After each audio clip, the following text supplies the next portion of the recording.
Alright guys, check this out, hot off the press. I want to show you something that I've been super excited about because the SB Tool guys have been telling me this has been coming for a long time and it's finally here. A kit for your car. We're going to roll it out and take a look. Now I've had a little bit of involvement with this because obviously on a vehicle, some tools you don't need and others are used all the time. So, quick run through. What they've done is laid out the common ones that have a little home, but they've also put some zippers in here, which is handy because a lot of tools, you put it in its home and it just gets absolute mess. So we've got a dedicated screwdriver area, obviously a head torch if you've got to work in your car at night, all the common spanners, so they're in there ready to go, side cutters and vice grips, also very important. I don't see these in a lot of kits, so super handy having them. And then obviously your sockets at the end here in a couple of bags.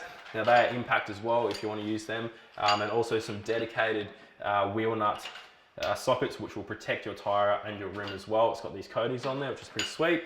In this one, we've got a heap of little random stuff, circlip pliers. We've got a knife. Always need a knife with you just to cut different things, cable ties, all that sort of stuff. So I pretty much gone through and thought of the common things that you need. You even got a pressure gauge for your tyre as well. So if you want to check them out, they're on the website now, hot off the press. And I'll be definitely throwing one in my 4Drive and any car that I use because it'll get me out of trouble time and time again.